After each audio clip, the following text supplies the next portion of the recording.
মুরিদ হইয়া যাও গা তুমি কামেল পীরের হাতে, নামাজ আদায় করো যায়া একলা এক জাগাতে। নামাজ কি একা একা না জামাতে?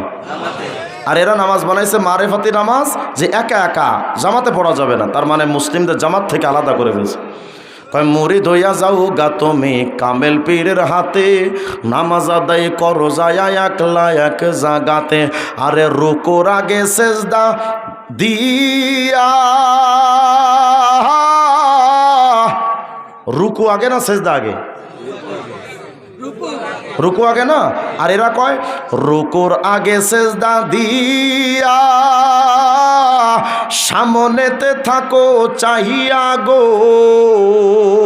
তোমার মুর্শিদ আছে আপন হালে আহসানে সুরাতে তার, আর কাবাতে থাকে পরোয়ার। ভাইরা, আমরা বর্তমান বিশ্বে যারা এখন আছি, আমরা পুরাটা একটা ধোকার জগতে বাস করছি। টোটালি আমরা একটা ধোকার জগতে আছি। যদি বলেন কেন হুজুর? যেই দুনিয়ার পেছনে আপনি পুরা জিন্দেগিটা দিয়া দিলেন, কোটি কোটি টাকা অর্জন করেছেন এই দুনিয়ায়, কিন্তু এই দুনিয়া থেকে যখন আপনি বিদায় হবেন, এই দুনিয়া আপনাকে সর্বোচ্চ 1500 টাকার মতো সম্পত্তি আপনার সাথে দিবে। 900 টাকার কাফন আর 500-600 টাকার বাসটা, সাবি যাবি, আতর গোলাপ, এগুলা ব্যাস। দুনিয়াকে আমি দিলাম কোটি টাকা, আর দুনিয়া আমাকে দিল মাত্র 1500 টাকা। এই দুনিয়া হলো মাতাউল গুরুর, ধোকার সামগ্রী। অত সেই ধোকার পেছনে পড়ে আপনার আমার জিন্দেগি বরবাদ হয়ে গেছে। নামাজ পড়ার জন্য সময় নাই, রোজার সময় নাই, হজ যাকাতের সময় নাই, মুসলমানের এখন আর সময় হয় না। অথচ আপনার আমার জন্য সব কিছুর সময় আছে, শুধুমাত্র আমলের সময়টা নাই। আগের যুগের যে সমস্ত উম্মত ছিলেন, উঠাউঠি করে যে সমস্যা, পিছনের লোক উঠেন না, উঠলে বক্তাদের আলোচনা মাথা থেকে হারায় যায়। একটু আওয়াজ দিয়ে বলেন তো আল্লাহু আকবার। আগের যুগের উম্মতের মধ্যে আর আপনার আমার মধ্যে একটু তফাৎ আছে। কি তফাৎ? খুব মনোযোগ দিয়েন। আগের যুগের যে সমস্ত উম্মাহ ছিলেন, তাদেরকে আল্লাহ পাক দীর্ঘ লম্বা টাইম হায়াত দিয়েছিলেন। যে লম্বা টাইম হায়াত আল্লাহ পাক আপনাকে আমাকে দেন নাই। জামে তিরমিজি 2331 নম্বর হাদিসে আসছে, উমর উম্মতি মিন 60 সানাতান ইলা 70 সানা। নবী আলাইহিস সালাম বলেন, আমার উম্মতের হায়াতের টাইম এই সামথিং 60-70 বছর। আমাদের হায়াতের টাইম কম, একেবারেই কম। অথচ আগের উম্মত এমন হায়াত পেয়েছে যে এক উম্মত 500 বছর বেঁচে ছিল, 700 বছর বেঁচে ছিল, 1000 বছর বেঁচে ছিল। তাদের তুলনায় আপনার আমার হায়াতের টাইম তো একেবারেই কম। তাহলে এক নাম্বার, আগের উম্মতের হায়াতের লম্বা সময় আল্লাহ দিয়েছিলেন। দ্বিতীয় নাম্বার, আগের যুগের উম্মতের শরীরে প্রচুর পরিমাণ শক্তি ছিল, যেটা এই উম্মাহকে আল্লাহ দেন নাই। আমরা দুর্বল উম্মাহ, একেবারে শারীরিকভাবে আমরা কমজোর। 3 নাম্বার, আগের যুগের উম্মতের ভেতরে প্রত্যেকটা জাতির কাছে নবী ছিল। এক নবী ইন্তেকাল করলে সাথে সাথে আরেকজন নবী চলে আসতেন, যে কারণে ইসলামী কোনো চেতনা বা আল্লাহর ধর্মকে বিকৃত করার মতো কোনো সুযোগ ছিল না, কারণ নবী বলে দিতেন যে এটা ভণ্ড, শেষ।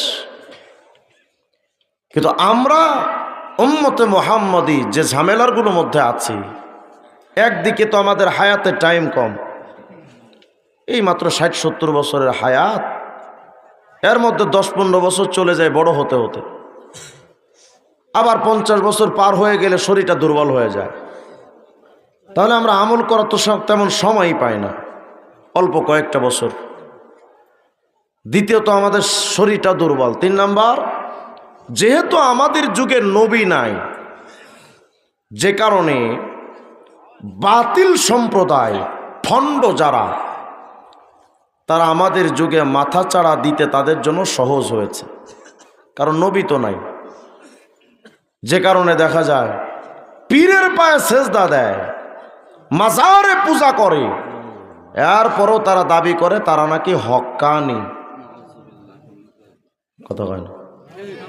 এই ভণ্ডদেরকে যদি আপনি কন, এরা বলবে যে তোমরা মোল্লারা কি বুঝো, আমরা মারেফত বুঝি, গোড়ার ডিম বুঝে। এরা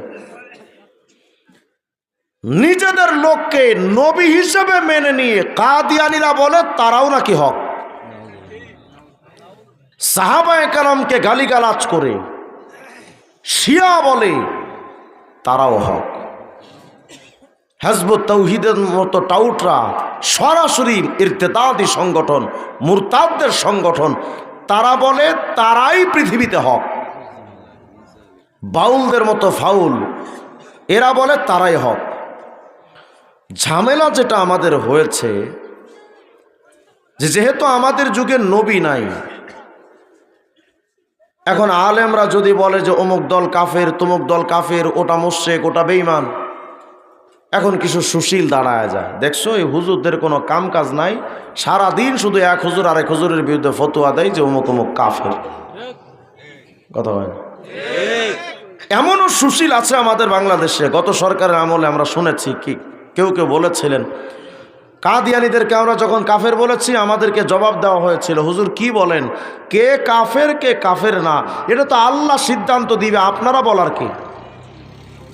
আমরাও তখন পাল্টা জবাব দিয়েছি, কে কাফের কে কাফের না এটা যদি বলা না যায়, তাহলে বাংলাদেশে কে মুক্তিযোদ্ধা আর কে রাজাকার এটা বলার তোরা কে? স্বাধীনতার বিরুদ্ধে, দেশের বিরুদ্ধে গেলে যদি তাদেরকে ধর্ম, যদি তাদেরকে রাজাকার বলা যায়, ধর্মের বিরুদ্ধে যারাই যাবে তাদেরকে কাফের বলা যায়।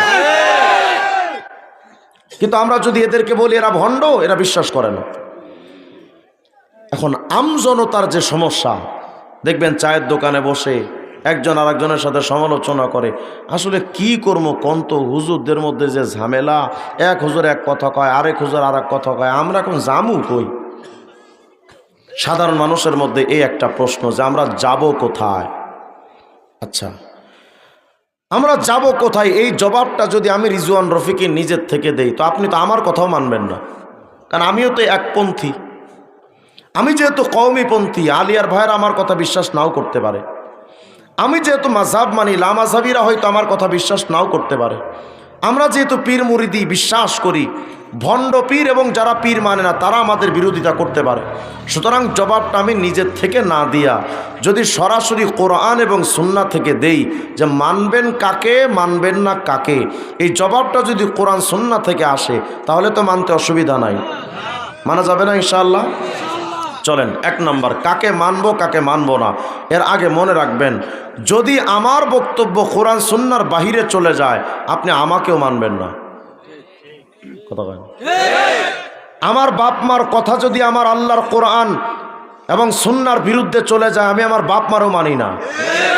এই মেজাজটা লালন করা যাবে না ইনশাআল্লাহ। দেখেন আল্লাহ রাব্বুল আলামিন সূরা আলে ইমরানের মধ্যে, কোরআনে কারীমের মধ্যে এগুলো সব সুস্পষ্ট জবাব দিয়েছেন, কাকে মানবেন কাকে মানবেন না সবিস্তার সব কিছুর জবাব আছে। সূরা আলে ইমরান আয়াত নাম্বার 32 আল্লাহ বলেন, কুল আতিউল্লাহ ওয়ার রাসূল। আল্লাহ বলেন, এই তোমরা আল্লাহকে মানো এবং রসুলকে মানো। বলেন মানার কথা কয়টা? কি কি? আল্লাহ এবং রসুল। আমি আপনাদেরকে শুধু আজকে এই ধরনের আলোচনাটা করব এজন্যই, আমি এখানে আসার পরে শুনলাম একদিকে আহলে কোরআন, আবার হিজবুত তাওহীদ, আবার বাউল মতবাদ। ভাইয়েরা, আমলের বয়ান করতে যদি আপনি আমাকে বলেন আমি সারা রাত বয়ান করতে পারবো ইনশাআল্লাহ, অসুবিধা নাই, এবং দালিলিক আলোচনা করতে পারবো। কিন্তু আমি মনে করি সারা জিন্দেগি আপনি তাহাজ্জুদ পড়লেন কিন্তু আপনার ঈমান নষ্ট হয়ে গেল, তাহলে আমল দিয়ে কোনো ফায়দা আছে?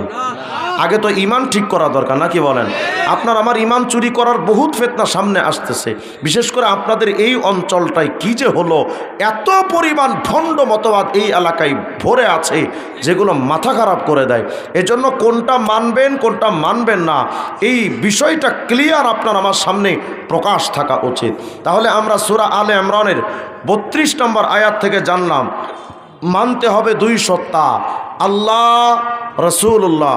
বলেন মানব কয়টা? আল্লাহ রসুল্লাহ। বলেন কয়টা? 1 নম্বর। 2 নম্বর কিতাবুত তামহিদ ইবনে আব্দুল বার, খণ্ড 24 331 নম্বর পৃষ্ঠার বর্ণনা। হুজুর বলেন, শোনো, এমন একটা সময় তো আসবে যে আমি নবী তোমাদের মাঝে থাকবো না। তোমাদের মধ্যে তো বিভিন্ন ফিতনা আসবে, তর্ক বিতর্ক হবে। ওই সময় তোমরা কি মানবা কি মানবা না, এই জবাবটা হুজুর কিতাবুত তামহিদের মধ্যে আসছে। হুজুর বলেন, তারাকতু ফীকুম আমরাইন, আমি তোমাদের কাছে দুটো জিনিস রেখে যাচ্ছি। কয়টা? লা তাদিল্লু, কখনো তোমরা পথভ্রষ্ট হবে না। মা তামাসসাকতুম বিহিমা, যতক্ষণ পর্যন্ত তোমরা ওই দুটো জিনিসকে আঁকড়ে ধরবে তোমরা কখনো পথভ্রষ্ট হবে না। 1 নাম্বার কিতাব আল্লাহ, আল্লাহর কোরআন। বলেন 1 নাম্বার আল্লাহর কোরআন। 2 নাম্বার ওয়া সুন্নাতা নবিয়্যিহি, আল্লাহর নবীর সুন্নাহ। বলেন বলেন বলেন। এটাকে মাহফিল মনে না করে জাস্ট একটা ক্লাস মনে করেন যে আমরা কোরআন সুন্নাহটা ক্লাসে বসেছি। কথার সাথে একটু সাড়া দিলে আপনাদের ভেতরে এটা মুখস্থ জমে যাবে ইনশাআল্লাহ। তাহলে এই হাদিস থেকে জানলাম মানতে হবে কয়টা? 2টা। 1 নম্বর আল্লাহ কোরআন, 1 নম্বর 2 নম্বর নবীর সুন্নাহ, 1 নম্বর 2 নম্বর নবীর সুন্নাহ। এই নবীর সুন্নাহ শব্দ দ্বারা এখানে একটা বিষয় আপনাদের ক্লিয়ার বলা উচিত। বাংলাদেশে একটা সংগঠন আছে যারা নিজেদের নাম দিয়েছে আহলে হাদিস। কি নাম দিছে? আপনাদের দিকে নাই? এটা দেখবেন পুরা বছর এদের কোনো মাথা ব্যথা নাই, কিন্তু রমজান মাসে শয়তান যখন বান্ধা থাকে এই শয়তানরা তখন ছাড়া থাকে, মসজিদে তারাবি নিয়ে ঝগড়া লাগায়। এরা বলে কি যে আমরা সব সহিহ হাদিস মানি, অথচ সব সহিহ হাদিস মানলে ঈমানও থাকে না। সব সহিহ হাদিস মানলে কি থাকে না? আমি আপনাকে বোঝাচ্ছি, সব সহিহ হাদিস মানলে ঈমান থাকে না। যেমন মনে করেন নবী আলাইহিস সালাম 11 জন স্ত্রী রেখেছিলেন, সর্বশেষ নবীর ইন্তেকালের সময় 10 জন স্ত্রী নবীজির ছিল। এটা সহিহ হাদিসে আছে না নাই? এখন যদি আপনি এটাকে মানা জায়েজ মনে করেন, ঈমান থাকবে না? কথা বলেন। তাহলে বোঝা গেল সব সহিহ হাদিস মানা যাবে, যে কারণে নবী কোথাও বলেন না আমার হাদিস মানো। নবী বলেছেন ওয়া সুন্নাতা নবিয়্যিহি, আমার সুন্নাহ তথা তোমাদের নবীর সুন্নাহ মানো। যেই সুন্নার ফেরিওয়ালা আব্দুল গফফার সাহেব হুজুররা, যেই সুন্নার ফেরিওয়ালা আব্দুল কাইয়ুম সাহেব হুজুররা, যেই সুন্নার ফেরিওয়ালা ঢালকানগরের হজরত ওয়ালারা, যেই সুন্নার ফেরিওয়ালা কাসিমুল উলুম মাদ্রাসারা। আমরা হাদিসকে অস্বীকার করি না, কিন্তু মানার ক্ষেত্রে হাদিস না সুন্নাহ। তাহলে নবী বললেন 2টা মানো, কোরআন সুন্নাহ। বলেন কয়টা? তাহলে আগের আয়াত থেকে জেনেছিলাম 2টা, আল্লাহ রসুল্লাহ। এই হাদিস থেকে জানলাম 2টা, কোরআন সুন্নাহ। আল্লাহ মানে আল্লাহকে মানা, মানেই কোরআন মানার অর্থই আল্লাহকে মানা, নবীর সুন্নাহ মানার অর্থই নবীকে মানা। তাহলে মোট আমরা পেলাম 2টা, কোরআন সুন্নাহ। বলেন মোট কয়টা? 1 নম্বর 2 নম্বর। আচ্ছা, আর একটা হাদিস দেখেন, জামে তিরমিজি 2641 নম্বর হাদিস। হুজুর বলেন, দেখো এই উম্মতে মুহাম্মাদি, এমন একটা সময় তোমাদের মাঝে আসবে, সাতাফতারিকু উম্মতি আলা 73 মিল্লাহ, আমার উম্মতের মধ্যে দল হবে 73টা। কয়টা? এখনো 73টা দল আপনার আমার সামনে নাই। এতে আপনার মাথা খারাপ যে হুজুরদের এত দল কেন? আরে এত দল হবে এটা তো 1400 বছর আগেই নবীজি বলে গেছেন। আপনি যদি বলেন হুজুরদের এত দল, আমি কোনোটা মানি না, এই জবাব দিলে কবরে আপনার আযাব শাস্তি কম হবে না, বরং এই জবাব দিলে পিটানি আরও বেশি শুরু হবে। যে 73 দল তো হবে এটা তো 1400 বছর আগেই নবী বলে গিয়েছিলেন। কোনটা হক কোনটা বাতিল তুই কেন বুঝলি না? পিটানি আরও বেশি শুরু হবে। তাহলে এই উম্মতের দল হবে কয়টা? 73। নবী বলেন কুল্লুহুম ফিন্নার, সব জাহান্নামে যাবে, ইল্লা মিল্লাতান ওয়াহিদা, শুধু একটা দল জান্নাতে। ভাইরা একটু ভাবেন তো, কল্পনা করেন তো, কত ভয়ঙ্কর কথা। সয়াবিন তেল সাধারণত 2-3 প্রকার, এর মধ্যেই আমরা কোনটা আসল কোনটা ভেজাল এটা বুঝতে আমাদের মাথা খারাপ হয়ে যায়। আর সেখানে ইসলামের মধ্যে দল হবে 73টা, এর মধ্যে একটা দল জান্নাতি, এটা বের করা কত কঠিন ব্যাপার। অথচ আপনার আমার মাথা ব্যথা নাই। তাহলে দল হবে 73টা, জান্নাতি দল কয়টা বলেন? জান্নাতি দল কয়টা? একটা। সাহাবায়ে কেরাম বললেন, নবী ওই দলটা কারা? নবীজি বলেন, মা আনা আলাইহি ওয়া আসহাবি, আমি এবং আমার সাহাবা। এই সাহাবা এবং নবী এই পথ, মত, মতবাদ, আকিদা, বিশ্বাস, ঈমান, আমল, তাহজিব, তামাদ্দুন যারা মানবে তারাই জান্নাতি, যারা মানবে না তারা জাহান্নামী। তাহলে বলেন তো, এই হাদিস দ্বারা জানলাম নবীজির পাশাপাশি সাহাবায়ে কেরামকেও মানার কথা আছে না নাই? আপনি আরো স্পষ্ট হবেন। আমাদের সমাজে কিছু লোক বলে যে সাহাবীরা সত্যের মাপকাঠি না, কোরআন সুন্নাহ থাকতে বা সাহাবা মানবো কেন? এই জাহেলে মুরাক্কাবে গায়রে মুফিদরা জানেও না যে সাহাবাদের ঈমান আমাদের হেদায়েতের মানদণ্ড, সাহাবীদের পথ আমাদের হেদায়েতের মানদণ্ড। কোরআনে কারীমের মধ্যে আসছে, আমিনু কামা আমানান নাস, এই সাহাবা, সাহাবীদের মতো ঈমান আনো। ফাইন আমানু বিমিসলি আমানতুম বি ফাকাদ ইহতাদাও। আল্লাহ বলেন, তোমরা যদি সাহাবীদের মতো ঈমান আনো তাহলে তোমরা হেদায়েত প্রাপ্ত হয়ে যাবে। সূরা নিসার মধ্যে 115 নম্বর আয়াতের মধ্যে আল্লাহ বলেন, ওয়া ইউশাকিকির রাসূলা মিন বাদি মা তাবায়্যানা লাহুল হুদা ওয়া ইয়াত্তাবি গায়রা সাবিলিল মুমিনিন নুআল্লিহি মা তাওয়াল্লা ওয়া নুসলিহি জাহান্নাম। যারা নবীর বিরোধিতা করে এবং সাহাবীদের পথ যারা মানে না, আল্লাহ বলেন আমি তাদেরকে কাফের বানায় কবরে নেব এবং তাদেরকে জাহান্নামে ঢোকাবো। তাহলে এই আয়াত আর হাদিস দ্বারা কি বোঝা যায়? নবীর পাশাপাশি সাহাবাদের মানার দরকার আছে না নাই? তাহলে আমরা পেলাম মোট মানব 3টা। বলেন কয়টা? 1 নম্বর কোরআন, 1 নম্বর, 2 নম্বর সুন্নাহ, 3 নম্বর সাহাবা। 1 নম্বর বলেন, বলেন 1 নম্বর, 2 নম্বর, 3 নম্বর, আবার বলেন 1 নম্বর, 2 নম্বর, 3 নম্বর। এই কোরআন সুন্নাহ সাহাবা যারা মানবে আমরা তাদের মানব। এই কোরআন সুন্নাহ সাহাবা যারা মানে না, সে আমার বাপ হলে আমি তারা মানি না। এই কথাগুলোকে আমি নিজের থেকে বললাম না কোরআন সুন্নাহ থেকে? যদি কোরআন সুন্নাহ এটাই থাকে তাহলে এই সমাজে যেই ভণ্ডরা আসবে কোরআন মানার কথা বলে, যেমন এই সমাজে যে গ্রুপটা আসছে, আমি আজকে না এখানে এসে শুনলাম যে তারা 3 ওয়াক্ত নামাজের কথা এই অঞ্চলেও আসছে। আহলে কোরআনের আমার কাছে কয়েকটা কিতাব আছে আহলে কোরআনের, তারা তাদের মজবাসার এবং আবু সাইদ খান এই 2 জন আহলে কোরআনের সদস্য লিখেছে নামাজ হলো 3 ওয়াক্ত। এই মতবাদ মকসুদপুরেও চলে আসছে। এরা দাবি করে যে 5 ওয়াক্ত নামাজের কথা কোরআন শরীফে নাই। নাউজুবিল্লাহ বলেন। এই জন্য, এবং শুধু এটা যে আহলে কোরআনরা বলে এমন নয়, এই যে বাউল গান যারা গাইতে আসে, এই বাউলরাও কয়, কি কয়? 5 ওয়াক্ত নামাজের কথা লেখা নাই ভাই কোরআনে প্রমাণে, মারেফতের নামাজের ভেদ কয়জনে জানে।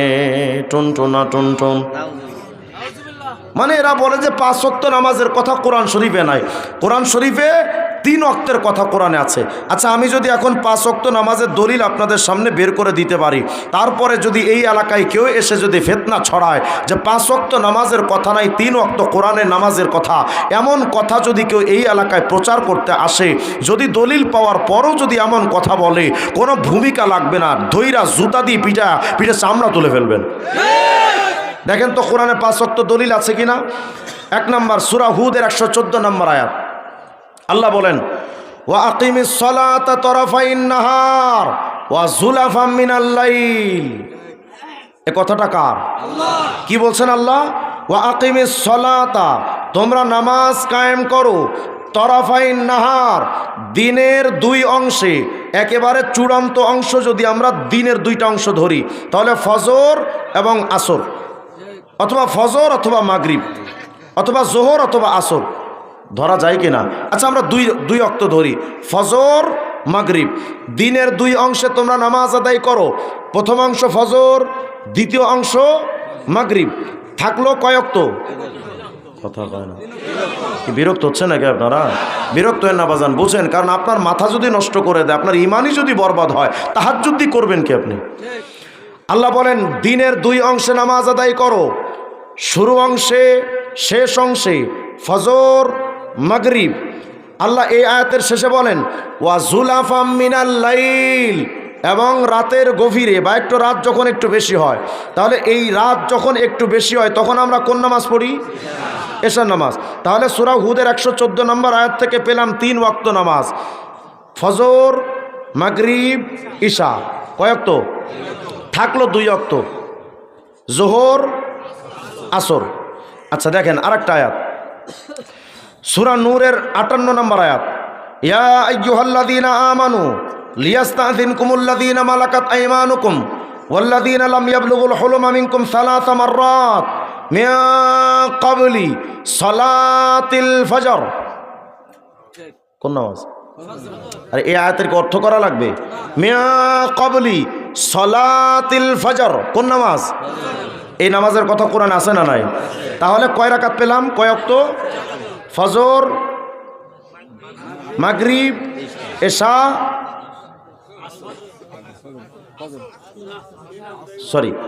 ফজর মাগরিব এশা, এই 3 ওয়াক্ত পেলাম। থাকলো কয় ওয়াক্ত? 2 ওয়াক্ত, আসর জোহর। আচ্ছা এই আয়াতের পরে দেখেন আল্লাহ বলেন ওয়ামিন বাদি সলাতিল ঈশা, এশার নামাজের কথা এখানে স্পষ্ট আছে। আচ্ছা এরপরে দেখেন ওয়াহিনা তাদাউনা সিয়াবাকুম মিনাজ যহিরা, কোন নামাজ? থাকলো কোন নামাজ? আল্লাহ পাক কোরআন সূরা আর যা বলেন ওয়া সলাতুল উস্তা, এই সলাতুল উস্তা মানে হলো আসরের নামাজ। তাহলে এই 2 আয়াতে 5 ওয়াক্ত নামাজ বিক্ষিপ্তভাবে আছে না নাই? আচ্ছা এবার চলেন আমি এক আয়াত দিয়ে 5 ওয়াক্ত নামাজের দলিল দিই। এক আয়াত দিই, আয়াতটা হলো সূরা ইসরার 78 নম্বর আয়াত। দেখেন খুব মনোযোগ দিতে হবে। আল্লাহ বলেন আকিমিস সলাতা লিদুলুকিশ শামসি ইলা গাসাকিল লাইল ওয়া কুরআনাল ফজর। এই আয়াতের মধ্যে 5 ওয়াক্ত নামাজের দলিল আছে। কয় ওয়াক্ত? দেখেন তো কিভাবে। আল্লাহ বলেন ওয়া আকিমিস সলাতা লিদুলুকিশ শামসি, সূর্যটা যখন ঢলে যায় তখন তোমরা নামাজ কায়েম করো। এই হুকুমটা কার? আচ্ছা দেখেন তো সূর্য কয়বার ঢলে? আল্লাহ বলেছেন সূর্য ঢলার সময় দুপুরে ঢলবে কি সন্ধ্যায় ঢলবে, এটা তো আল্লাহ বলেন নাই। আল্লাহ বলেছেন যখন সূর্য ঢলবে তখন তোমরা নামাজ আদায় করো। তাহলে দেখি সূর্য কয়বার ঢলে। এই যে মনে করেন পূর্ব দিগন্ত থেকে সূর্য উঠলো মাথা বরাবর, উঠলো না? ঢলার পালা তো এখন, কথা কয় না, একেবারে মাথার ওপর থেকে যখন ঢলাটা দিল কোন নামাজ? বলেন কোন নামাজ? আচ্ছা এই সূর্যটা ঢলে একদম ডুবতে আসবে না? এই ডুবার যখন এই বরাবর যখন ডুবতে আসবে এই সূর্যটা মাঝখানে গিয়ে আরেকটা ঢলা দিবে না? কথা কয়। উপর থেকে ঢলে এসে মাছ বরাবর আরেকটা ডুবতে ঢলা দিবে। তো এই মাঝখানে যখন ডুবার জন্য ঢলাটা দেয় এই নামাজ কোন নামাজ? তাহলে প্রথম ঢলাই জোহর, দ্বিতীয় ঢলাই একেবারে সূর্যটা যখন অন্ধকারে ডুবে যায় ঢলে যায়, অন্ধকারে যখন চলে যায় কোন নামাজ? তাহলে সূর্য ঢলার মধ্যে কয় ওয়াক্ত? জোহর আসর মাগরিব। আল্লাহ পাক এই আয়াতের অংশে বলেন আকিমিস সলাতা লিদুলুকিশ শামসি ইলা গাসাকিল লাইল, সূর্য ঢলার মধ্যে তো 3 ওয়াক্ত, জোহর আসর মাগরিব।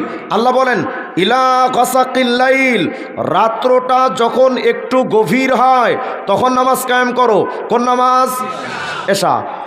তাহলে আকিমিস সলাতা লিদুলুকিশ শামস, সূর্য ঢলার মধ্যে 3 ওয়াক্ত, রাত্র যখন গভীর হলো এশার নামাজ। তাহলে জোহর পেলাম, আসর পেলাম, মাগরিব পেলাম, এশা পেলাম, বাকি থাকলো কোনটা? আল্লাহ বলেন আকিমিস সলাতা লিদুলুকিশ শামসি ইলা গাসাকিল লাইল ওয়া কুরআনাল ফজর। কোন নামাজ? তাহলে এই নাম আয়াতের মধ্যে 5 ওয়াক্ত নামাজের দলিল আছে না নাই? যারা আহলে কোরআন এরা তো হাদিস মানে না। ঠিক আছে তোরা হাদিস না মানিস না মান, কিন্তু তোদের বাপের ক্ষমতা থাকলে আলেম ওলামার সামনে এসে 5টা মিনিট কথা বলবি, তারপরে আম জনতাকে গোমরা করবি। আলেমদের সাথে কথা না বলে যদি আম জনতাকে ইমান বিধ্বংস করতে যদি এই এলাকায় এসে যায়, প্রশাসন কি বলবে, আইন কি বলবে, আমি কিচ্ছু বুঝি না। ডাইরেক্ট ধইরা জুতা দিয়ে পিটা চামড়া তুলে ফেলা দরকার।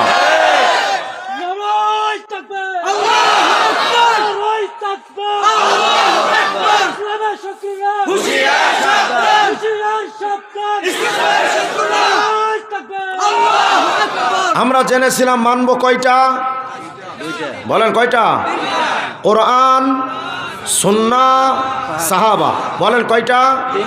কোরআন, সুন্নাহ, সাহাবা। আহলে কোরআন নাম দেয় কিন্তু কোরআনের আয়াতগুলো মানলো কথা কয় না। তাহলে যারা এই তিনটার যে কোনো একটা মানবে না তারা হক না বাতিল? তাহলে এখন আপনারা ফতোয়া দেন, আহলে কোরআন নামধারী এই ভণ্ডরা হক না বাতিল?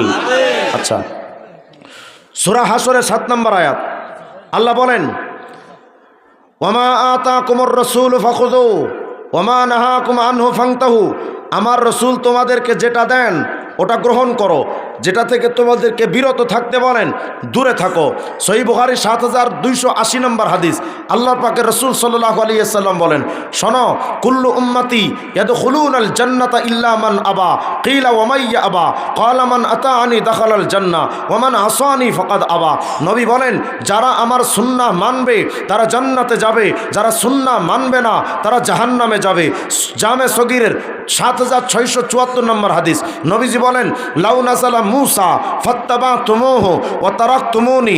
এই জামানায় যদি মুসা নবীর আগমন হয়, তোমরা যদি আমি মুহাম্মদকে বাদ দিয়া মুসা নবীকে মানতে শুরু করে দাও, লা দালালতুম, অবশ্যই তোমরা পথভ্রষ্ট হয়ে যাবে। আমি আপনাদের কাছে জানতে চাই, আমার নবীর আগমনের পর আর কোন নবীকে মানা যাবে না। যে কারণে কিয়ামতের আগে ঈসা ইবনে মারিয়াম নামক একজন নবী আসবেন এই দুনিয়াতে। ঈসা নবী নিজের নবী হয়েও নিজের ধর্ম পালন করতে পারবেন না। আমার নবীর মতো টুপি পরবেন, আমার নবীর মতো দাড়ি রাখবেন, আমার নবীর মতো পাঞ্জাবি পরবেন, আমার নবীর সুন্নাহ মানবেন, ইসলামী টোটাল বিধানটা হযরত ঈসা ইবনে মারিয়াম মানবেন। তাহলে আমি জানতে চাই, যেই জামানায় অন্য নবীদের পক্ষেও আমাদের নবী ছাড়া অন্য কাউকে মানা যায় না, সেই জামানায় আমার নবীর শরীয়ত বাদ দিয়া কোনো পীর মানা যায়? কোনো বাবা মানা যায়? অথচ আপনি দেখেন, আমার কাছে যে একটা বই আছে, এই বইটার নাম হলো অখণ্ড লালন সঙ্গীত। এই বইটা হলো বাউলদের কোরআন শরীফ। এটা কি? বাউলদের। বাউলরা কিন্তু আমাদের 30 পারা কোরআনে বিশ্বাস করে না, তারা বিশ্বাস করে দেল কোরআন। কি কোরআন? দেল কোরআন। এবং তারা বিশ্বাস করে লালনের বাণী হলো কোরআন। তো এই বইটা হলো লালনের সকল গানের সমৃদ্ধ। দেখেন তো এই বইটার মধ্যে কি লিখেছে ওরা। আমি আপনাদের কাছে জানতে চাই, আমার নবীর শরীয়ত বাদ দিয়া অন্য কিছু মানা যাবে? বলেন, কিছু মানা যাবে? আর অথচ এরা কি লিখতেছে দেখেন, এই বইটার 57 নম্বর পৃষ্ঠার মধ্যে কি এই বাউলরা লিখতেছে, 57 নম্বর পৃষ্ঠা বলে, মোরশেদ যা ইশারা দেয় বন্দেগীর তরিক সেই হয়। এটা একটা লালনের গান। এটার ব্যাখ্যা লিখেছে তারা, মোরশেদ রূপে আল্লাহ, মানে তারা বিশ্বাস করে পীরের রূপে যিনি আছে উনি খোদা। এজন্য লিখতেছে, মোরশেদ রূপে আল্লাহ যার জন্যে যে সাধন পদ্ধতি দান করেন সেটাই তার জন্যে পালনীয় অপরিহার্য ধর্মবিধান বা শরীয়ত। মানে পীর যে সিস্টেম বাতলে দিবে এটাই হলো শরীয়ত। বলেন, আমার নবীর শরীয়ত বাদ দিয়া ঈসা নবীর পক্ষেও তার নিজের ধর্ম পালন করার, যেখানে ঈসা নবীর নিজের শরীয়ত মানাও যেখানে জায়েজ নাই, সেখানে আমজনতার জন্য আমার নবীর শরীয়ত বাদ দিয়া কোনো পীর ফকির দরবেশের কোনো আইন মানা যায়? যারা মানে তারা মুসলমান থাকতে পারে? তাহলে এখন আপনারা ফতোয়া দেন, এই ভণ্ড পীর বাউলরা মুসলমান না বেঈমান? আরো জোরে কন। অথচ এরা মুসলমানদের সামনে দাঁড়ে দাঁড়ে গিয়া ঘুরে মুসলমানদের ইমানটাকে বরবাদ করছে। দেখেন, শুধু তাই নয়, এই বইটায় যেটা লিখেছে এটা শুনলে তো আপনার মাথা খারাপ হয়ে যাবে পুরা। আপনার আশপাশে তো বাউলরা আসে, মারেফতের গান দিয়ে আসে না? তারা এসে নাম দেয় যে তারা ইসলামের পক্ষের লোক, আল্লাহ রসুলের কথা কয়। বাউলরা এসে আপনার এলাকায় ইসলামের নাম ব্যবহার করে মারেফতি গানের আয়োজন করেছে, অথচ তারা নিজেরা তাদের বইয়ের মধ্যে কোথাও দাবি করেনি যে তারা মুসলমান। নাউজুবিল্লাহ বলবেন না? দেখেন, এই যে বইটা, বাংলাদেশের বাউল লেখক ডক্টর আনোয়ারুল করিম। উইকিপিডিয়াতে সার্চ দিলে, গুগলে সার্চ দিলে ডক্টর আনোয়ারুল করিমের জীবনীটা আপনাদের সামনে আসবে।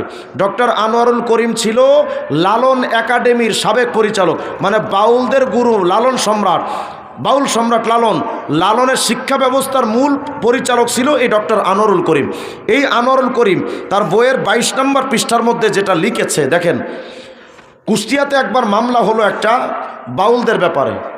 এই মামলাতে বাউলদের পক্ষ থেকে মুখপাত্র হয়ে একজন জজের সামনে শুনানিতে বক্তব্য দিয়েছিল। যেই লোকটা বাউলদের পক্ষ থেকে বক্তব্য দিয়েছিল তার নাম হলো মন্টু শাহ। দেখেন তো মন্টু শাহ কী বলেছিল জজের সামনে। বাউলদের আমরা যদি বেঈমান বলি আপনারা হয়তো অনেকে বিশ্বাস করবেন না। এটা পড়ার পরে যদি আপনাদের মনে চায় যে বাউলরা মুসলমান আপনারা বিশ্বাস করবেন তো কইরেন, অসুবিধা নাই, কিন্তু আমি শুধু এই বক্তব্যটাকে পড়ি। দেখেন বাউলরা মন্টু শাহ দাঁড়ায় জজের সামনে দাঁড়িয়ে বলেছিল, আমরা বাউল, আমাদের ধর্ম আলাদা, আমরা না মুসলমান না হিন্দু, আমাদের নবী সাইজি লালন শাহ, আস্তে কর নাউজুবিল্লাহ, আমাদের নবী সাইজি লালন শাহ, তার গান আমাদের ধর্মীয় শ্লোক, মানে আমাদের কোরআন হাদিস যেমন এদের কাছে কোরআন হাদিস দলিল না, তাদের ধর্মীয় শ্লোক হলো লালনের বাণী, লালনের গান। কয় সাইজি তথা লালনের মাজার আমাদের তীর্থভূমি, মানে কাবা শরীফ, লালনের মাজার তাদের কাবা। আমরা যারা তার ভক্ত আমরা সকলেই এক বিশেষ নিয়মে ভেগ গ্রহণ করি, আমাদের সৃষ্টি নেই মানে বিবাহ নেই। এই বাউলরা এক সময় খেলাফত পায়, তাদেরকে কাফন পরা একটা খেলাফত দেয় যেটাকে ভেগ খেলাফত বলে। এই ভেগ খেলাফত যখন তারা পায় তখন তাদের আর বিয়ে শাদী করা জায়েজ নাই, তারা বিয়ে ছাড়া থাকবে। কিন্তু একটু আগে লিয়াকত সাহেব বললেন না যে তারা বিয়ের চাইতে অন্য জিনিসটাকে বেশি গুরুত্ব দেয়, আসলে তাদের এই বইয়ের মধ্যে সুস্পষ্টভাবে এগুলো লেখা আছে। তারা বিয়ে করে না, হালাল বউ রাখে না, কিন্তু 10, 15, 20টা 30টা সাধন সঙ্গিনী রাখে। নাউজুবিল্লাহ বলবে না? দেখেন তারা বলছে আমাদের সৃষ্টি নেই মানে বিবাহ নেই, সন্তান জন্ম নেই, আমাদের গুরুই রাসূল, আমরা আলাদা একটি জাতি, আমাদের কালেমাও আলাদা, লা ইলাহা ইল্লাল্লাহ লালন রাসূলুল্লাহ। এখন আপনি আমাকে বলেন এই বাউলরা মুসলমান না বেঈমান? আমি ফতোয়া দিব না। আপনারা যারা একেবারে জীবনে স্কুলেও যান নাই, মাদ্রাসাও যান নাই, হুজুরদের কাছেও যান নাই, কোনো শিক্ষার সংস্পর্শে যান নাই, আপনারা ফতোয়া দেন লালনের অনুসারী এই বাউলরা মুসলমান না বেঈমান? আরো জোরে কন। এরা কি মুসলমান? কোনোদিন এই বইয়ের মধ্যে তারা মুসলমান দাবি করে নাই। তাহলে আমার বক্তব্য হলো যারা মুসলমান নয়, আপনি জেনে আশ্চর্য হবেন এই বাউলদের মূল জন্ম হলো হিন্দুদের বিষ্ণুর বৈষ্ণব ধর্ম থেকে। তারা নিজেরা তাদের বইয়ের মধ্যে লিখেছে আমাদের জন্ম সহজিয়া বৌদ্ধ এবং সহজিয়া বৈষ্ণব ধর্ম থেকে।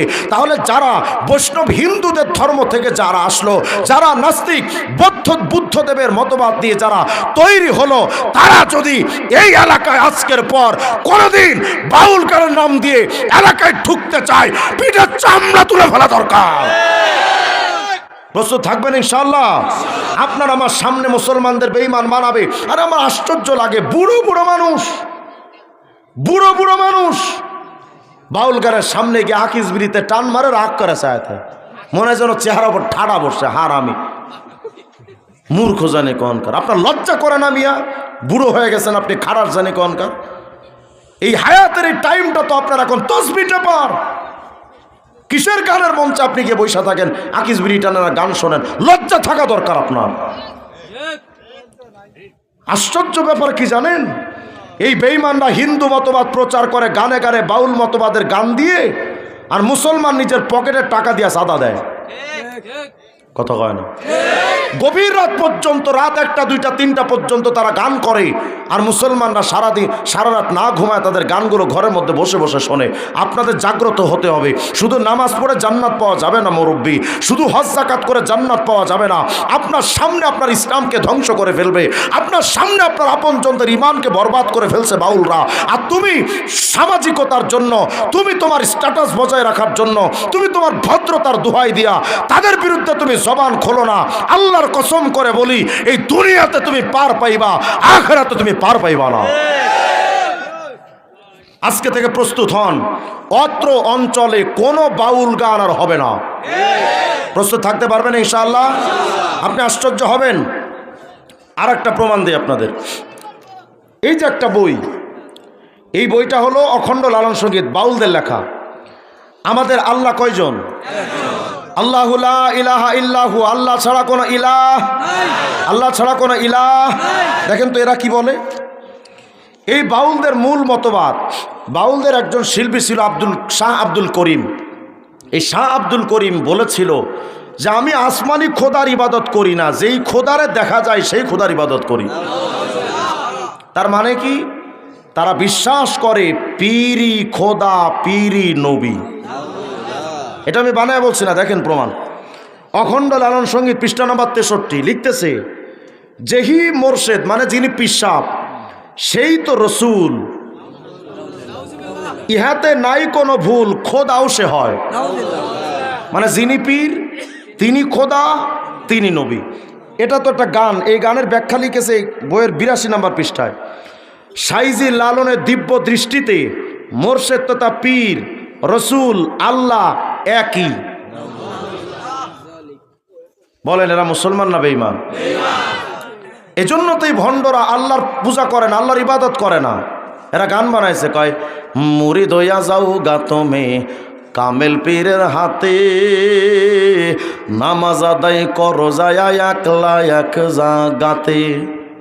নামাজ কি একা একা না জামাতে? আর এরা নামাজ বানাইছে মারেফাতি নামাজ, যে একা একা জামাতে পড়া যাবে না। তার মানে মুসলিমদের জামাত থেকে আলাদা করে ফেলছে। কয় মুরিদ হইয়া যাও গা তুমি কামেল পীরের হাতে, নামাজ আদায় করো যায় একলা এক জাগাতে।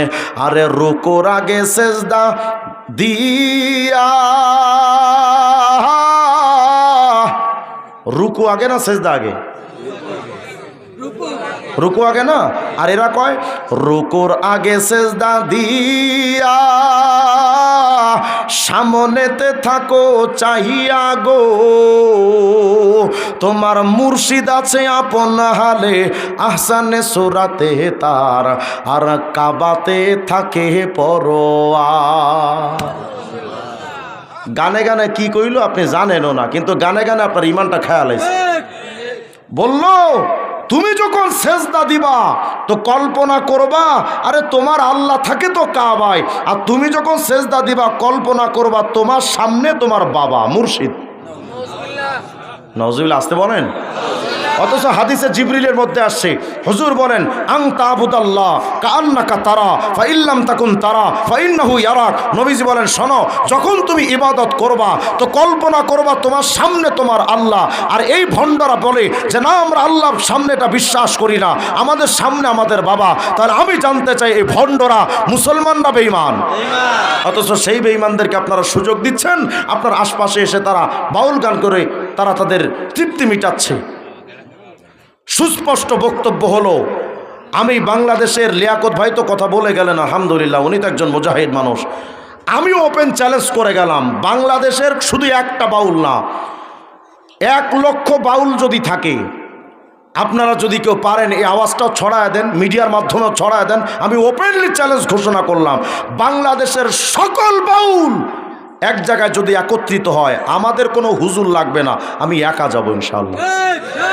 যদি কোনো বাউল তার বাপের ক্ষমতা থাকে আমার সামনে থেকে, মুসলিম এটা প্রমাণ করে আমার সামনে থেকে যাবে, তো ও যেটা চাবে আমি সেটা প্রদান করবো ইনশাআল্লাহ।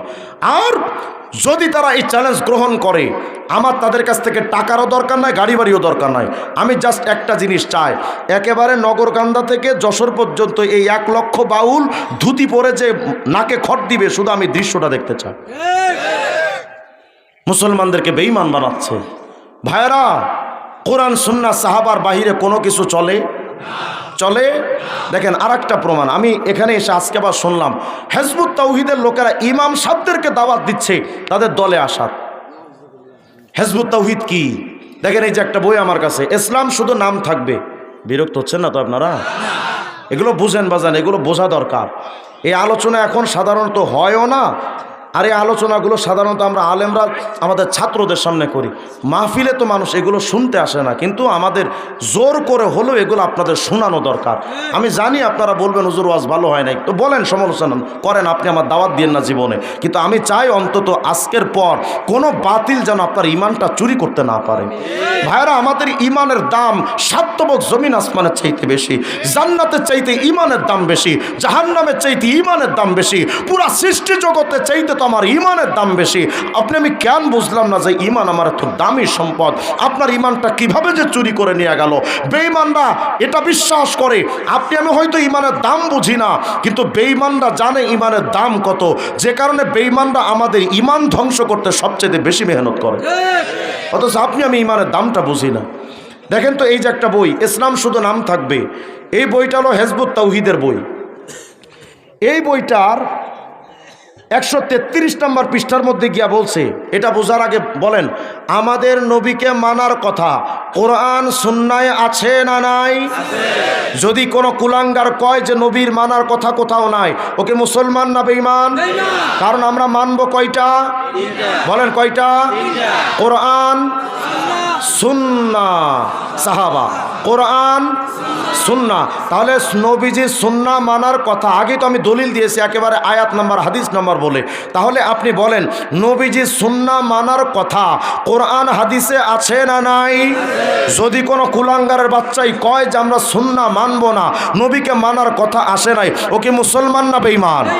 দেখেন, এই যে বই হিজবুত তাওহীদের 133 নম্বর পৃষ্ঠা লিখতেছে, আল্লাহ রসুলের ব্যক্তিগত কোনো কিছু তথা সুন্নাহ মেনে চলার জন্য তিনি আমাদেরকে বলেননি, মানে নবী সুন্নাত মানার কথা নাই। এই বইটার 131 নম্বর পৃষ্ঠা লিখতেছে, প্রকৃতপক্ষে দাড়ি, টুপি, পাগড়ি, জব্বার সাথে ইসলামের কোনো সম্পর্ক নাই। বলেন, যেই হিজবুত তাওহীদ ডাইরেক্ট সমস্ত সুন্নাতকে অস্বীকার করে দেয়, এই হিজবুত তাওহীদ মুসলমান না বেঈমান? শুধু তাই না, আপনি যদি আপনার কাছে ফোন থাকে, আপনি গুগলে ঢুকবেন। আমি একটু আগে আসার আগে আমার এক ভাইকে আমি দেখিয়েছিলাম, আব্দুল কাইয়ুম ভাই সহ। গুগলে ঢুকে আপনি লিখবেন হিজবুত তাওহীদ, লিখলে তাদের ওয়েবসাইট আসবে। এই ওয়েবসাইটের একেবারে নিচে যাবেন, গিয়ে দেখবেন ছোট্ট করে লেখা আছে যোগাযোগ। এটাতে ক্লিক করলে দেখবেন তাদের অঙ্গীকারপত্র আসছে। মানে যদি কেউ হিজবুত তাওহীদের সদস্য হতে চায়, তাহলে তাকে একটা অঙ্গীকার করা লাগে। এই অঙ্গীকারের 4 নাম্বার অঙ্গীকার তারা করে যে আমি এই প্রচলিত ইসলাম থেকে হিজরত করলাম, মানে এই ইসলাম ধর্ম আমি ত্যাগ করলাম। বলেন, যারা নিজেদের সদস্য বানাতে গিয়ে সর্বপ্রথম মুসলমানদেরকে মুরতাদ বানায়, এই হিজবুত তাওহীদ মুসলমান হতে পারে? হতে পারে? তাহলে আজকের পর হিজবুত তাওহীদ, আহলে কোরআন, বাউল সম্প্রদায়, ভণ্ড পীর, মাজার পূজারি, এগুলো যদি এই এলাকায় আসে, ডাইরেক্ট জুতা দিয়ে পিটাবেন।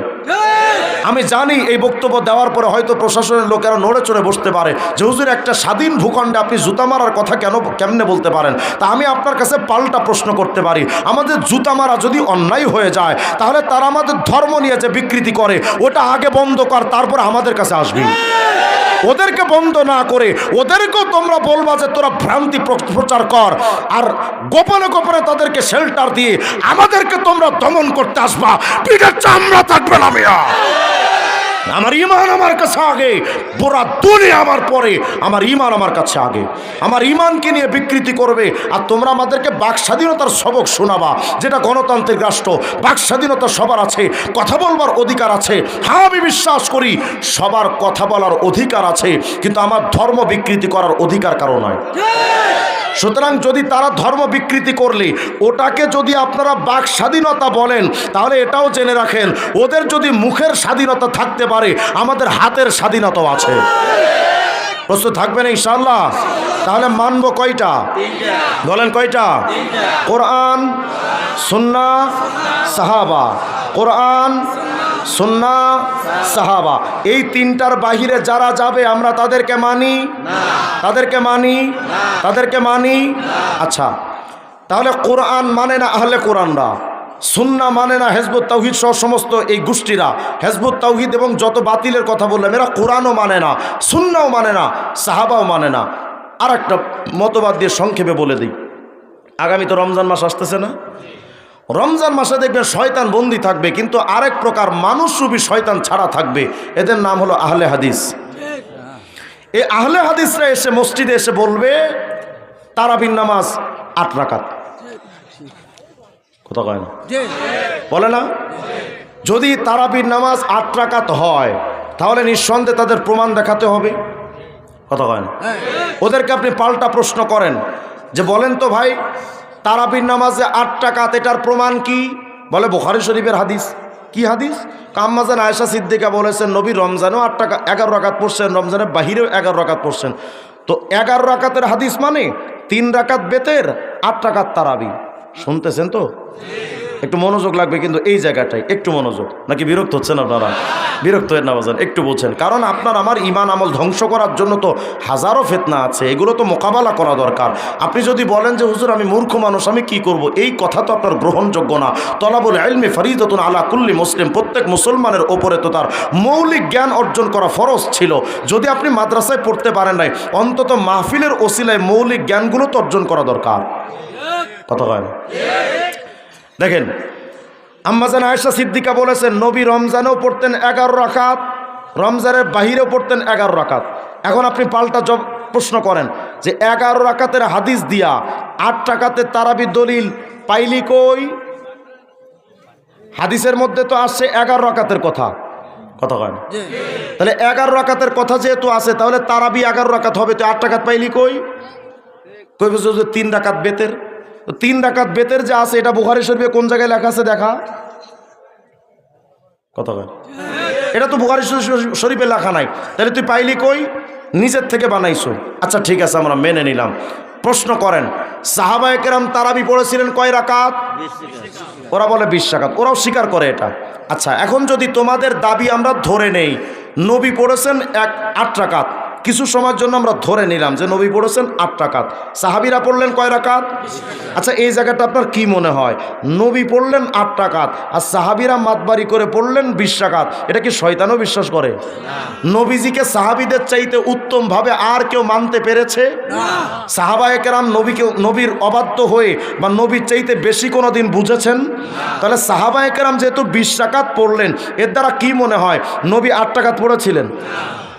নবী কয় রাকাত পড়েছিলেন? 20 রাকাত নবীজি পড়েছেন বলেই তো সাহাবীরাও 20 রাকাত পড়লেন। তাহলে প্রশ্ন হলো যে 8 রাকাতের দলিল হাদিস কিসের তো হাদিস? এটা একটু জায়গা বুঝেন। আম্মাজান আয়েশা সিদ্দিকা হাদিসে বলেছেন নবী রমজানেও পড়তেন এই নামাজটা 11 রাকাত, রমজানের বাহিরেও পড়তেন এই 11 রাকাত, 3 রাকাত বেতের, 8 রাকাত অন্য নামাজ। তাহলে এই হাদিস দ্বারা আপনি যারা একেবারেই জেনারেল মানুষ, অশিক্ষিত মানুষ বা শিক্ষিত মানুষ যারা মাদ্রাসায় পড়েন না, আপনাদের কমন সেন্স দিয়ে ভাবেন তো, আম্মাজান আয়েশা সিদ্দিকা বলেছেন নবী রমজানেও ওই নামাজটা পড়ছেন, রমজানের বাহিরে অন্য মাসেও ওই নামাজটা পড়ছেন, তাহলে ওটা কি রমজানের হাদিস নাকি সারা বছরের হাদিস? কথা কয়? সারা বছরের হাদিস। তো সারা বছরে কি তারাবি পড়া হয় না তাহাজ্জুদ পড়া হয়? তাহলে হাদিসটা কি তারাবির না তাহাজ্জুদের? তাহাজ্জুদের হাদিসটা আয়না লাগাই দিছে তারাবির নামাজে। এরা কি মুসলমান না প্রতারক? বলেন বলেন বলেন। আচ্ছা, এরপর আমরা ধরে নিলাম যে হ্যাঁ নবী 8 রাকাত পড়েছেন, মেনে নিলাম। আমরা ওই যে হাদিসে পড়েছিলাম যে জান্নাতি দল হলো তারা নবী এবং সাহাবী উভয়কে মানবে যারা। কথা কয় না? কথা কয় না? ভালো করে বুঝেন, জান্নাতি দল হলো তারা নবীকেও মানবে, সাহাবায়ে কেরামকেও মানবে, তারাই জান্নাতি। এখন আমি যদি ধরে নেই নবী পড়েছেন 8 রাকাত, সাহাবীরা পড়লেন কয় রাকাত? 20 রাকাত। আচ্ছা বলেন তো 20 রাকাতের ভেতরে 8 রাকাতও আছে না নাই? বুঝেন নাই মনে হয়? 20-এর মধ্যে 8 আছে না নাই? কিন্তু 8-এর মধ্যে 20 নাই। 8-এর মধ্যে 20। আমি যদি ধরে নেই নবী 8 রাকাত পড়েছেন, সাহাবীরা পড়লেন কয় রাকাত? 20 রাকাত। নবী বললেন জান্নাতি দল তারা, আমি নবী এবং সাহাবী উভয়কে মানবে যারা। তাহলে আমরা 20 রাকাত মেনে নবীরটাও মানলাম, সাহাবারটাও মানলাম। ওদের দলিল অনুযায়ী যদি নবী 8 রাকাত পড়েও থাকেন, তাহলে নবীরটাও মানলাম, সাহাবারটাও মানলাম। আর তোরা যদি 8 রাকাত পড়িস, তাহলে তোদের দাবিতে জোর কইরা নবী 8 রাকাত পড়ছেন দাবি করলি, এরপরেও মানলাম ঠিক আছে নবী 8 রাকাত পড়েছেন, তাহলে তোদের দাবিতে তোরা নবীরটা মানলি, সাহাবীদেরটা মানলি না, 20 রাকাত তোরা জাহান্নামী। কথা কয় না? এখানে আর কোনো ক্যাচাল আছে? সুতরাং আগামী রমজান মাসে কেউ যদি মসজিদে এসে তারাবির নিয়ে ঝগড়া লাগায়, ঘাড় ধাক্কা দিয়ে মসজিদ থেকে বের করে দিবেন। যেটা ইবাদতের মাস, এটা ফিতনার মাস নয়। কথা ক্লিয়ার? তাহলে আমরা বলেন মানবো কয়টা? কোরআন, সুন্নাহ, সাহাবা। কোরআন, সুন্নাহ, সাহাবা। এখন শেষ কথাটা হলো, হুজুর আমি সব বুঝলাম, কোরআন সুন্নাহ সাহাবা, তাইলে তো দেখা যায় হিজবুত তাওহীদ মানে না, কাদিয়ানি মানে না, শিয়ারা মানে না, বাউলরা মানে না, আহলে হাদিসরা মানে না, অমুক তমুক মাজার বুজারি বাউলরা মানে না, তো মানে কারা? মানে কারা? এটার জবাব দেই। আপনাদের এলাকায় তাবলিগ জামাত আছে না? কথা হয় না? আমি যদি নিজের থেকে কোনো কিছু বানায় বলি, আমাকে স্টেজ থেকে সসম্মানে নামাই দিয়ে, কিন্তু যদি সত্য বলি একটু হা বইলেন। তাবলিগ জামাতে যদি আপনি যান, তাবলিগওয়ালারা দেখবেন প্রথম কথা বলে ভাই ঈমান। কথা কয় না? তাবলিগদের প্রথম কথা কি? ঈমান, তাওহীদ। তাহলে তাবলিগওয়ালারা তো আল্লাহরে মানে না। কথা কয় না? আরে মানে বলেই তো প্রথম উসুল তাদের ঈমান। কথা কয় না?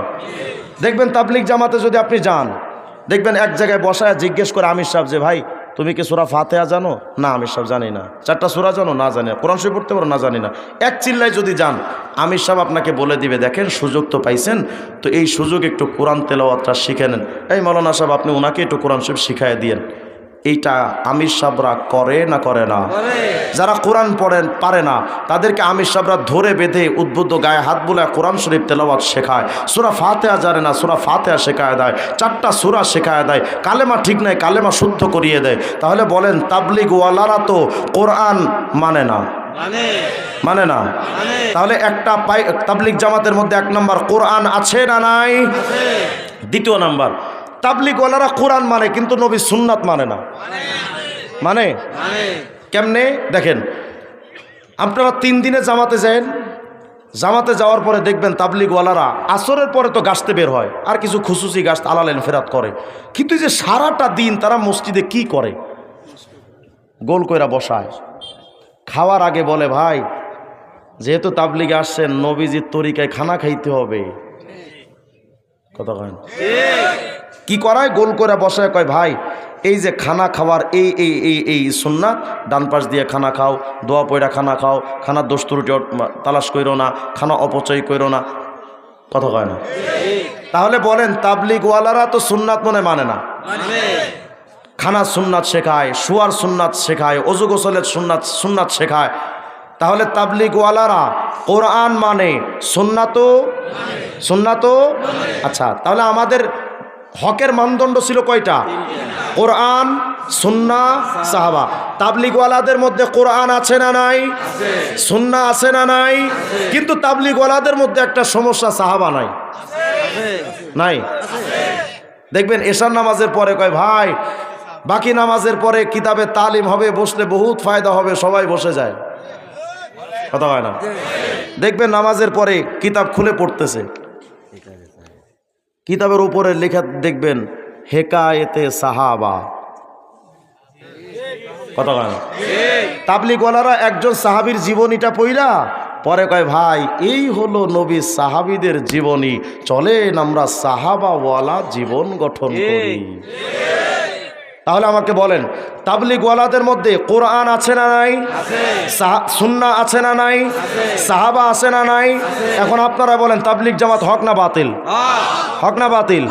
এই কওমি মাদ্রাসা, হুজুরের মাদ্রাসায় 51 বছর ধরে হুজুর এখানে পড়াচ্ছেন। এই বাচ্চা, ছোট ছোট বাচ্চা, এই যারা মাদ্রাসায় পড়ে, এদেরকে জিজ্ঞেস করেন ওরা কোরআন শরীফ পারে না? পারে না? আর কথা কয় না? ওদেরকে জিজ্ঞান তুমি কি পড়ো? হুজুর আমি নামাজের সুন্নাত জানি, ওযুর সুন্নাত জানি, গোসলের সুন্নাত জানি। হুজুর এটা সিলেবাস আছে না? একেবারে শুরুতেই নুরানি মাসনুন দোয়া দিয়ে এই বাচ্চাদেরকে সুন্নাতের সবকগুলো শেখানো হয়। কথা কয় না? এই মাদ্রাসা যখন একটু উপরে উঠবে, এই ছোট ছোট বাচ্চাদেরকে একটা হাদিস বলতে বলেন, আন আবি হুরায়রা রাদিয়াল্লাহু তাআলা আনহু قال قال রাসূলুল্লাহ সাল্লাল্লাহু আলাইহি ওয়াসাল্লাম। ওদের হাদিসটা শুরুই হয় সাহাবীদের নাম নিয়ে। কথা কয় না? তাহলে বলেন এই কওমি মাদ্রাসায় কোরআন সুন্নাহ সাহাবা আছে না নাই? এখন আপনি বলেন তাবলিগ জামাত এই কওমি মাদ্রাসা হক না বাতিল? আচ্ছা, এরপরে কাসিমুল মাদ্রাসায় যাবেন, যখন মাসিক ইজতিমা হয় আব্দুল গফফার সাহেব হুজুরের, বলেন তো আব্দুল গফফার সাহেবের কাছে বায়াত হলে হুজুর কোরআনের সবক দেন না দেন না? সুন্নাহর সবক দেন না দেন না? সাহাবীদের ঘটনা বলে আপনাদের উপদেশ দেন না দেন না? তাহলে আব্দুল গফফার সাহেব হুজুর হক না বাতিল? চরমনাই, উজানি, নানুপুর, ঢালকানগর, দেওনা, এই সমস্ত হক্কানি পীর মাশায়েখদের কাছে বলেন তো কোরআন সুন্নাহ সাহাবার বাহিরে কোনো কাজ আছে? যদি আমি আপনাদেরকে আজও বলে যাই, যদি এই হুজুরের মাদ্রাসাও যদি কোনোদিন কোরআন সুন্নাহর বাহিরের থেকে আলাদা হয়ে যায়, এই মাদ্রাসা তালা লাগায় দিবেন। কথা হয় না? কিন্তু যতদিন পর্যন্ত এই মাদ্রাসা কোরআন সুন্নাহ সাহাবা ওয়ালা আছে, এই মাদ্রাসাকে সাপোর্ট দিবেন। কোন দরবারে যদি কোরআন সুন্নাহ সাহাবা থাকে, ওই দরবারকে সাহায্য করবেন। যদি কোন দরবারে কোরআন সুন্নাহ সাহাবা বাদ দিয়া দেখবেন পীরের পায়ে সেজদা দেওয়া হচ্ছে, বাবার পায়ে গিয়ে সেজদা দেওয়া হচ্ছে, আট্টসি পীরের কাছে গেলে নাকি ভাগ্যের পরিবর্তন হয়, নারী পুরুষের একসাথে নাচানাচি, গান বাজনার আড্ডাখানা, ওই দরবারগুলোকে তালাবন্ধ করে দেওয়া দরকার। ওই দরবার কোনো মুসলমানের দরবার নয়, ওটা শিরিক আর কুফরের দরবার। এ মোটামুটি একটা ধারণা আসছে না হক বাতিলের? আসে না? একটু যাচাই বাছাই করে বাজান চলা যাবে না ইনশাআল্লাহ?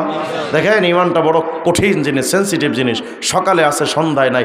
আমরা যেই যুগে আছি সকালে ইমানদার, সন্ধ্যায় বেঈমান হয়ে যাওয়ার সময়। অতএব এই সময়টা একটু সতর্কতার সাথে চলবো ইনশাআল্লাহ। পারবো তো ইনশাআল্লাহ? আল্লাহ তাআলা যেন আমাদের সবাইকে কথাগুলোর প্রতি আমল করার তৌফিক দান করেন। মনে হয় আজকে আমি আপনাদের সামনে তো ওয়াজ করলাম না, শুধু কিছু কথা বললাম। আপনাদের তো মনে লস হয়ে গেল না? উপকার হয়েছে তো? যদি উপকার হয় এই হালতে আমরা একটু চলার চেষ্টা করবো ইনশাআল্লাহ। হিজবুত তাওহীদ নিয়ে আমার একটা বই লেখা আছে, নাস্তিকতার নতুন রূপ। যদি কারো মন চাই নামাজে বয়ানের পরে 100 টাকা করে নিয়ে যাবেন ইনশাআল্লাহ। আর আপনাদের কাছে দোয়া চাই। বাউল মতবাদ নিয়ে আমি 200 পৃষ্ঠার একটা কিতাব লিখেছি। আল্লাহ তাআলা চাইলে খুব তাড়াতাড়ি মার্কেটে আসবে ইনশাআল্লাহ। আল্লাহ যেন এই বইটাকে কবুল করে নেন, বলেন আমিন। ভাই মেহমানদারি আছে, কই না যায়।